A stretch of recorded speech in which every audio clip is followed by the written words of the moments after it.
What on earth are you doing there? Come on, I gotta tell you something. Okay, this is video number 2, but this is not the main vlog because, quite frankly, it's not yet finished. Don't believe me? You can go and ask editor Kusanagi over there. So is it done? Huh? Oh no, we're not yet done. I just barely started.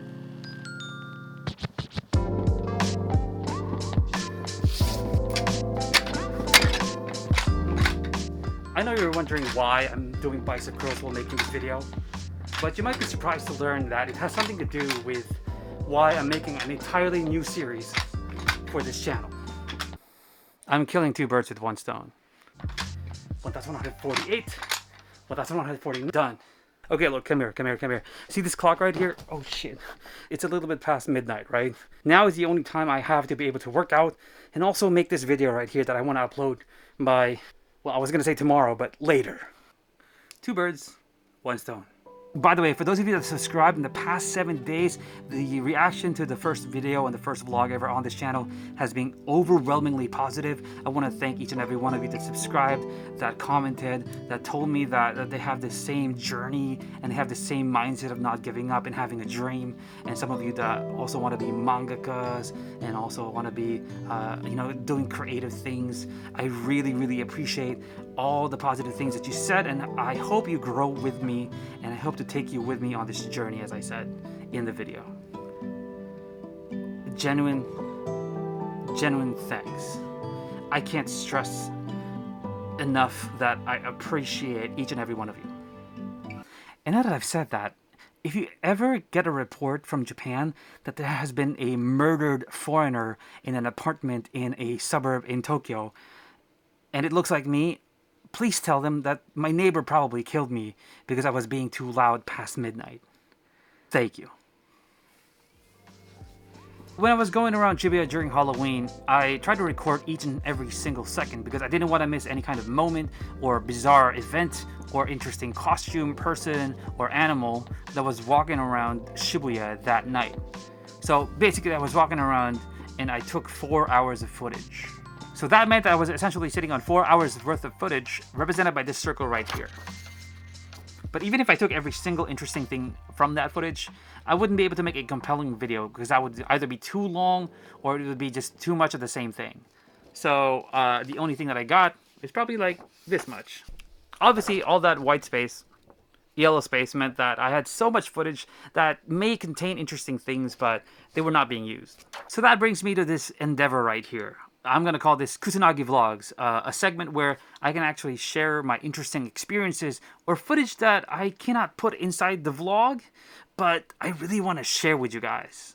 So these videos are hopefully going to be shorter, easier to edit, and easier to upload as well. And they may serve also as a time machine of sorts, because I'm going to tell you about stories from my past, like that one time I saved Halloween in Shibuya.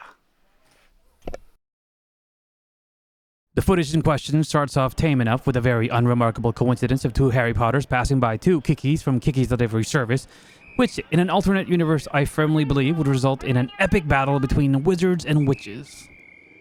But something more interesting happened as I headed into this side street.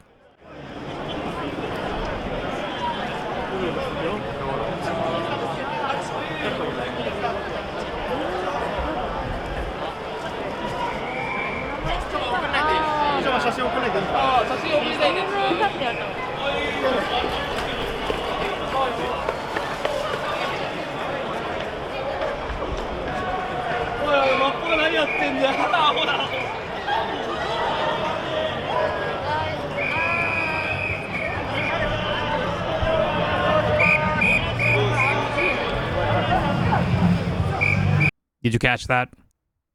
Now let's rewind. And as I tell you the story, I will be generous enough to provide you with a visual aid of what transpired. I'm gonna exaggerate my movements, but not this arm, because this arm was trying to contain a camera on a gimbal the size of an overweight baby. Anyways, as I was strutting along this narrow passage, I came across this slow group that I knew I had to overtake because I didn't want to spend an extra 15 seconds to progress my journey of going around in circles around Shibuya capturing footage of introverts in costumes. After all, time is gold. The plan was simple. I was going to execute a two-phase NBA Eurostep to swerve my way from left to right to left again and leave everyone in the dust. Little did I know that my plan was about to be foiled by a fugitive. As I started to maneuver, I had my camera pointing straight while I looked towards the left because, quite frankly, everyone that looked interesting were somehow on the left side of this alley. Or so I thought. By the grace of Lady Luck herself, my camera was able to catch the moment just before a running renegade bumped into me on my blind side. There was a thud, and you'll notice a slight camera shift on the moment of impact that even my gimbal could not hide. I stopped and stood there motionless as I tried to process what was going on. Funny enough, I didn't really feel the thud all that much because 1, the guy was skinny and looked like the type of person who only did leg day, and 2, because I came into the fight weighing like a chubby Mike Tyson, a Mike Tyson holding an overweight baby on his right arm. If anything, I don't know why, but somehow it felt like a capybara was hurled towards my shoulder and was met with an overwhelming reactionary force, and I say that because the man started to lose his footing after our collision. I turned my head and watched him start to tumble, and just before I lost sight of him in a sea of people, my camera actually captured 3 more people giving chase.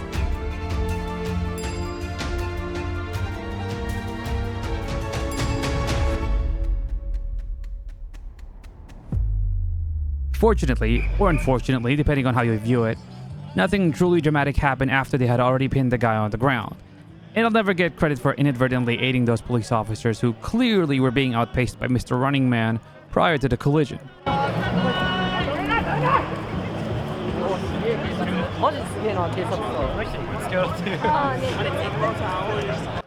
I tried to follow them to the police box to maybe pick up information about what the guy was being arrested for, but the police officers motioned for everyone with cameras to mind their own businesses.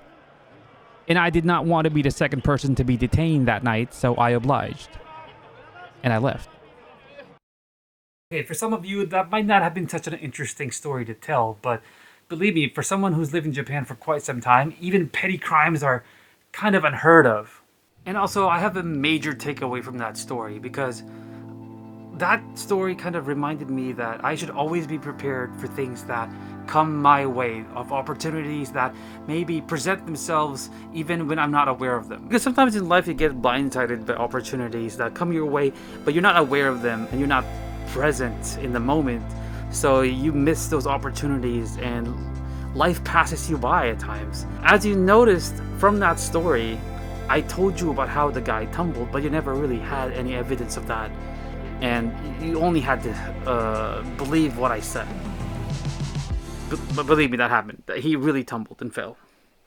But I could only tell that story because I was not able to capture the footage. I had my head turned, but I did not have the camera focused on the event as it transpired, and I kind of lost that opportunity. And I guess those are growing pains as a vlogger. I'm starting to learn more things as I do this, and of course that happened during Halloween, so that was pretty much in the early planning stages of my vlog, and I still did not have experience. You wouldn't be able to tell us from the first vlog, but I had one other goal for going to Shibuya during that night of Halloween. I wanted to talk to people and open up conversations with people on camera because I think that's an essential part of being a vlogger. And I didn't really have so many opportunities to do that night, except for one thing that I'm gonna leave you with before I end this video. Alright, 3, 2, 1, go! Happy Halloween! Alright, one more. Alright, 3, 2, 1, go! Happy Halloween! Alright, one more. It's my birthday today. Can you tell me happy birthday? Okay, sure. Alright, 3, 2, 1. Happy birthday! Thank you very much. Thank you very much. Happy Halloween. Nope, it wasn't really my birthday. I'll see you guys on Friday.